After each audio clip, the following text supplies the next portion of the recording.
크리스마스를 앞둔 아킬풀은 봄처녀가 하늘거리며 걸음을 재촉하는 계절.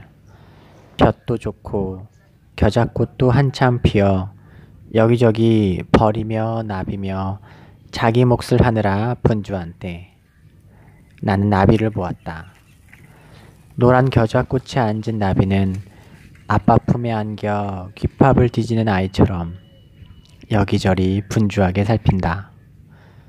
우리 루아도 아빠 귀만 보면 목에 매달려 한참이라 후벼 파느라 정신이 없는데, 철없는 나비가 내 새끼 같아 나도 모르고 웃음을 머금고 있다.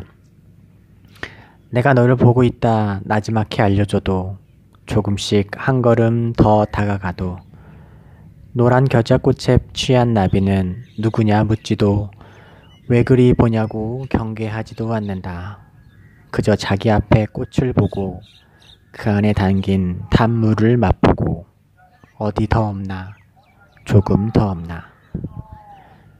그러다 너무 가까이 온 날 보고 깜짝 놀라 치마를 펄럭이며 나른다. 안녕하세요. 인도 현지에서 여러분에게 성경을 읽어드리는 백환승 목사입니다. 한 주간 잘 지내셨습니까? 저희도 하나님 은혜 가운데서 잘 지내고 있습니다. 어제는 아킬풀 다녀왔습니다. 요즘은 이제 단기팀 오시고 하는 그런 기간이라 비정기적으로 학교를 들어가게 되는데요. 학교 가서 이제 행정들 보고 잠시 이제 밖에 나와서 산책을 했습니다. 아침에 들어올 때는 날도 춥고 또 이제 다리가 연결됐어요. 그래서 부교 타고 들어오는데 아직 길이 많이 험해서 아주 정신이 없어서 몰랐는데 봄이 왔더라고요. 아주 나 봄이야 약간 이런 느낌으로 학교 정문을 열고 이렇게 나갔을 때 이제 막 파릇파릇하고 또 노란 겨자꽃들이 핀 것들을 보면서 계절의 변화를 오랜만에 느꼈습니다. 또 나비가 이렇게 도망도 가지 않더라고요. 오프닝 영상에 보시면. 그래서 한참이나 또 동영상 찍고 사진 몇 컷 찍다가 또 이제 제가 이렇게 나가면 이제 학교 경비 아저씨가 걱정을 하세요. 할아버지, 연세 많으신 할아버지신데 걱정을 하세요. 이렇게 멀리서 저를 보고 있어요. 그래서 또 혹시나 해코지 당하지 않을까. 그 대낮인데도 그렇게 걱정하시더라고요. 이렇게 멀리서 이렇게 보고 계시길래 좀 걷다가 들어왔습니다. 네. 날씨는 봄인데 이렇게 느껴지는 건 인도에 살다 보니 겨울처럼 많이 추워서 옷도 껴입고 있고, 이제 12월 중순부터 1월 중순까지가 가장 이제 인도 이제 파트너에서는 가장 추운 기간인데요. 이제 그 기간들을 이제 건강하게 지내가야 되는 일들이 남아 있습니다. 마가복음 말씀, 오늘 말씀인데 10장 32절에서 52절 말씀입니다. 예수님께서 세 번째 다시 한번 제자들에게 자신의 순환과 십자가의 죽음 그리고 부활에 대해서 이야기하시고 이제 이렇게 경계하시는 장면인데요. 제자들은 그런 예수님의 말씀을 들을 때마다 무서워하고 두려워하지만 잘 전달은 되지 않는 것이 분명합니다. 오늘 제가 제목을 세베대의 아들놈들이라고 지었는데, 세베대의 아들들이 엄마 살로메를 앞세워서 예수님께 청탁을 넣는 아주 난감한 구절이 나오죠. 예수님께서 그렇게 나 곧 죽는다, 십자가에 고난받는다, 그리고 너희가 그것을 알아야 한다 이렇게 얘기하시고 얼마 안 돼서 세베대의 아들 야고보와 요한이 예수님께로 나와 그 좌의정과 우의정 국방장관과 총리 자리를 주십시오. 당신의 영광의 날에 제가 함께 하겠습니다. 이런 어이없는 이야기를 하고 있습니다. 마가복음에서는 두 명이 나오지만 이제 마태복음에서는 이 둘의 어머니 살로메가 앞장을 서서 청탁을 넣고 있는 그런 어처구니 없고 당황스러운 장면입니다. 다른 제자들은 분노하고 어쩔 줄 몰라 하죠.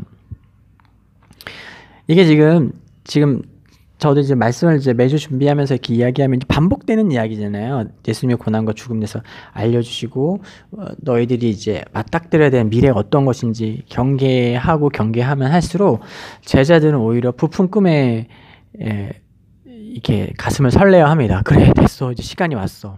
드디어 때가 오는구나. 잠시 고난, 아주 잠깐 고난 당하고 이제 주님께서 보좌 위에 앉으시면 로마 놈들 다 쓸어버리고 헤롯과 부정부패한 제사장들 다 쓸어버리고 우리가 그 자리에 앉겠구나. 이런 꿈에 이제 부풀어 있는 겁니다. 오늘도 또 한 번 반복되고 있는 장면입니다. 게다가 이게 약간 더 찜찜하고 기분이 좋지 않은 게 이게 살로메가 이제 마리아 예수님의 어머니이신 그 마리아의 이제 자매라고 또 학자들이 이야기합니다. 이제 그 얘기가 맞다고 전제하면 이게 혈연 관계인 거죠. 그러니까 이모가 되는 거죠. 예수님의 이모와 그 외사촌 동생들이 자 이제 때가 됐으니까 그 가족밖에 더 있냐, 지금부터 랭킹을 정리하자, 뭐 이렇게 하는 겁니다. 저는 이게 참 그 살로메가 그 마리아의 자매였고 친인척 관계라는 것이 상당히 유의미하다라고 생각을 합니다. 왜냐하면 이 장면에서 항상 이렇게 뭔가 나서는 데서 뒤처질 수 없는 항상 앞장서시는 우리 베드로 사도가 수석제자 베드로 사도가 꼼짝 못하고 있는 거죠. 네. 이런 장면이 있으면 이제 이렇게 막 막아서고 감히 어디 랭킹 1위를 제치고 막 이렇게 할 법도 한데 그게 나오지 않습니다. 왜냐면 이제 혈연이라는 카드를 들이밀고 있고 이모께서 이렇게 오시니까 못하지 않았나. 오늘 말씀에 대한 의문이 있었는데 그럴 수도 있겠구나 하는 생각을 하게 됩니다. 예전에 지역감정 호소함에 표를 구걸하던 정치인이 했던 유명한 말이 있죠. 우리가 남이가 연설하다 말고 우리가 남이가 이렇게 사투리를 쓰시면서 표를 이렇게 구걸했던 장면이 있는데요. 그쵸, 피는 물보다 진하다라는 말이 오늘 말씀에서도 동일하게 작용하고 있는 것을 봅니다. 이 주제넘은 세베대의 아들놈들의 요구에 예수님께서는 이렇게 겸손으로 대처하시죠. 당신께서 당하실 고난을 통해 얻게 될 영광의 자리의 권한이 예수님 당신에게 있지 않고 하나님 아버지께 있기 때문에 그러니까 뭐 된다 안 된다 말씀하시는 게 아니에요. 그래 그거 근데 내가 해줄 수 있는 게 아니다. 그 권한이 아버지께 있다라고 이야기하면서 슬쩍 이제 비켜 가시는 거죠. 겸손으로 비켜 가셨습니다. 사실 예수님의 마음을 살펴볼 수 있을지 모르겠지만 이 장면에 나였다면 어떤 심정으로 이런 이야기를 할까 참 많은 생각을 하게 됩니다. 예수님께서 지금 직전에 자신의 고난과 죽음을 말씀하셨는데 그래도 랭킹 2, 3위가 되는 제자인 2명이 혈연을 들고 나서 그 영광의 자리를 달라고 할 때 내가 받는 장과 내가 받을 세례를 너희가 받을 수 있겠느냐라고 또 되물으실 때 Yes, we can. 예, 할 수 있습니다. 이렇게 대답하는 참 너는 네가 뭘 대답하는지도 모르고 무엇이 된다고 하는지도 모르면서 하는구나. 그러니까 얼마나 답답한 심정이실까요?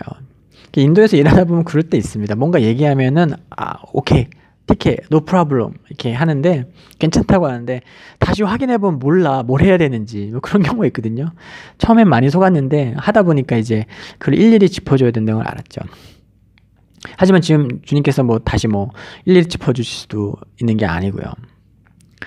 재밌는 건 이 장면에서 예수님께서는 저는 지금 야고보와 요한이 이야기를 하잖아요. 내가 받는 장과 내가 당할 고난, 내가 받을 세례에 대해서 너 당할 수 있다 이렇게 얘기하는데 재밌다고 해야 되나요? 흥미로운 건 이 야고보가 제일 먼저 칼에 맞아 순교하게 됩니다.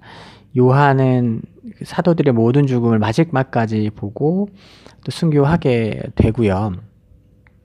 그러니까 사도들이 당하는 예수님 부활 승천 이후에 교회에 닥친 고난에 대해서 사도들이 당하는 그 고난의 잔과 고난의 세례의 시작과 끝을 이제 이 세베대의 아들놈들이 감당하는 거죠. 주님께서는 저는 지나간 역사를 보고 그것을 알고 예수님께서는 이렇게 오게 될 역사를 다 아시는 상태로 이 대화를 했을 거잖아요. 그랬을 때 어떤 심정이셨을까? 그래, 네가 제일 처음 죽고 야고보야, 요한 내가 맨 마지막에 죽어. 예, 제가 그래서 사도행전 12장 15절인가요? 그 장면에 이제 그런 글이 나와요. 사도 야고보가 칼에 맞아 순교한다는. 그 글을 읽었을 때 이제 가슴이 덜컥하더라고. 아, 이렇게 되는구나. 말 조심해야지. 뭐 이런 감정보다는, 그러니까 자기들이 알지도 못하는 것을 얘기했지만 그것이 그대로 이루어지잖아요. 이제 그것을 보면서 그것을 아는 상황이 되니까 가슴이 덜컥하면서 아, 정말 말씀대로 다 이루어졌구나 했는데, 예수님은 이제 앞으로 되질 일들을 아신 상황에서 그 야고보와 그 요한의 이야기를 보면서 어떤 심정이셨을까 하는 또 생각을 해보게 됩니다. 사실 이 장면에서 그 제자들은 이제 분개하죠. 공평하지 않다 이거죠. 그럼 우리는 흙수저냐, 너희는 금수저고. 경쟁을 하려면 공평하게 페어하게 해야지. 이렇게 엄마까지 데리고 와서 예수님 이모 데려와서 이렇게 밀고 들어가는 게 어떡하냐, 공평하지 않다고 생각합니다. 그러나 이제 성경이 묘사하고 있는 건 동일하죠. 이놈이나 저놈이나 다르지 않다. 제자들은 불공정한 세상을 다스리는 불공정한 지도자들을 갈아 없애고 새로운 나라와 새로운 세상, 이스라엘의 나라가 시작될 걸 기대했지만 결국 과거의 폭군들이 갈리고 새로운 폭군들, 새로운 지도자들, 독재자, 권력을 휘두르는 자들로 이렇게 대체되는 똑같은 역사의 반복이 지나지 않는 것이 됩니다. 만일 제자들이 그 자리를 차고 올라갔다면 말이죠. 지금 다른 제자들은 야고보와 요한에서 분노하고 있지만 그 분노한다는 것 자체가 자신들도 그런 자격을 가졌을 때, 엄마가 예수님 이모라면 자기들도 그렇게 했을 확률이 다분한 것이죠. 요즘은 말씀을 읽으면 이게 저를 더 많이 비추는 쪽으로 생각이 많이 가는 것 같아요. 그러니까 나였으면 어땠을까. 제가 이제 제목을 세베대 아들놈들 이렇게 격하게 짓긴 했지만, 그러니까 나 역시 그 세베대 아들들과 다르지 않고 나 역시 분개하는 제자들과 다르지 않겠다라는 것을 되게 좀 뭐랄까요, 자연스럽게 받아들여집니다. 그래서 막 어쩌면 이럴 수 있을까라는 생각을 좀 덜 하게 되는 것 같습니다. 세베대의 아들들의 성급한 용기도 다른 제자들의 억울한 분노도 모두 이해가 됩니다. 그래도 된다는 게 아니라 이해가 된다는 거죠. 돋보이고 싶고 잘 되고 싶은 마음, 어디 2000년 전 제자들만의 마음일까요? 오히려 마음이 위로가 되는 것은, 그 예수님 앞에서도 복음을 직접 듣고 인도하심을 받아도 이 모양이구나 라는 걸 생각하면서, 그래, 나쁘지 않아. 나 정도면 잘하고 있는 거야. 뭐 이런 위로, 이렇게 누군가 이 못된 마음이죠. 단산 못하는 거 보면서 그래, 나는 이 정도면 준수하구나 이렇게 생각하는 거죠. 뭐 준수하진 않겠죠. 다르지 않은 거죠. 아무튼 그런 묘한 동료 의식과 어떤 동질감에 위로를 받습니다. 이거 원래 잘 안 되는 거구나, 원래 계속 우리가 나에게 있는 거구나 하는 생각에 그렇게 되는 거겠죠. 그렇게 생각할 수 있게 되면 좀 자신을 조금 더 이렇게 여유를 두고 좀 애정 어린 눈으로 스스로를 또 바라볼 수 있게 되는 것 같습니다. 재밌는 건 이제 이후에 바디메오의 이야기가 이어지는 거죠. 소경이죠. 바디메오, 그러니까 바는 아들이죠. 그러니까 디메오의 아들 바디메오. 그러니까 그 디메오의 아들이라고 불렀나 봐요. 이름이 없었을까요? 모르겠습니다. 그러나 이게 바디메오라고 불렀습니다. 그냥 그런 거잖아요. 이렇게 나도 이름이 있는데 그 이름보다 누군가의 이렇게 그 친척과 아버지의 이름을 그 누군가의 이름에 이렇게 붙여서 이렇게 불려지는 거. 그러니까 자기 이름이 불려지지 않고 디메오의 아들 이렇게 불려졌던 사람입니다. 소경이었어요. 맹인이었습니다. 앞을 보지 못했습니다. 근데 이 바디메오가 예수님 오신다는 소식을 듣고 다윗의 자손 예수님 나를 구원해 주십시오 이렇게 막 크게 외칩니다. 근데 여기에 대한 주변의 군중들과 제자들의 반응들을 보면은 참 많은 생각을 하게 됩니다. 그들이 거칠게 대했어요. 그들이 바디메오가 예수님을 향해 간절히 구원을 바라고 소망할 때 조용히 하라고 막 화를 내고 거칠게 대했습니다. 이게 왜 아이러니하게 느껴지냐면 이들이 왜 예수님께 열광하고 예수님을 좋아합니까? 가난한 자들 먹이셨기 때문에, 병든 자를 고치셨기 때문에, 귀신 들린 자를 구해 주셨기 때문에, 이게 구약적 의미에서 모든 구원의 내용을 성취하고 계시기 때문에 그렇죠. 그런데 지금은 어떤 장면입니까? 그 구원을 바라는 그 대상이 예수님을 구할 때 시끄럽노라고 아주 거칠게 대합니다. 이미 그 대세가 되어버린 예수님의 등장 앞에서 왜 예수님을 좋아하고 왜 예수님께 열광했는지 자체도 이렇게 지워진 거죠. 참 아이러니한 장면입니다. 무언가 뒤틀리고 어그러지게 분명한 장면이죠. 사실 이 이야기 본문에 바디메오 이야기가 배치된 것은 상당히 의미 있다고 생각합니다. 이렇게 생각해 볼 수 있죠. 앞을 보지 못하는 것은 바디메오이지만 실상 이 본문은 예수님에 대해, 진리에 대해, 오는 세상에 대해 소경이 되어 있는 제자들과 군중들을 보여주고 있다는 것이죠. 그리스도의 순환과 희생의 죽음의 의미를 아무리 말씀하셔도 도무지 제자들은 깨닫지 못하고 맹인과 같이, 소경과 같이 행동하고 있습니다. 오늘 본문에서 예수님은 이 질문을 하셨습니다. 나에게 바라는 것이 뭐냐? 너한테 뭘 해주기 원하냐? 근데 이 질문에 대한 대답이 상위 랭킹 사도들인 베드로와 아니죠. 세베대의 아들놈들 야고보와 요한은 틀렸어요. 이 세상 부귀와 영광을 원합니다 라고 얘기했고, 모든 사람들이 막대했던 바디메오, 이렇게 자기 이름으로 불려지지 않고 누군가의 아들로만 불려졌던 이 바디메오는 맞는 대답을 했습니다. 내가 보기를 원합니다. 그러니까 마가복음에서 이 이야기를 적고, 혹은 예수님의 의도일 수도 있겠지만, 의도이시겠지만, 예수님이 우리에게 너가 지금 무엇을 원하냐고 하셨을 때 바른 대답이 무엇인가 하는 거예요. 바디메오는 옳은 대답을 했고, 오히려 볼 수 없는 바디메오는 바른 대답을 했고, 본다라고 여겨지는, 앞을 볼 수 있다 라고 분별이 있다고 생각하는 제자들은 잘못된 대답을 했습니다. 야고보와 요한은 분명 자신이 눈을 뜬 자라고 확신했을 것입니다. 하지만 실상 오늘 본문은 그런 야고보와 요한이 이 바디메오보다 더 칠흑 같은 어둠에 가려져 있다는 것을 지적하고 있습니다.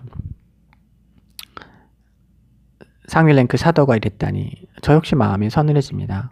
목사라고 선교사라고 다를까요? 그렇지 않겠지요. 신앙의 연수와도 상관이 없을 것입니다.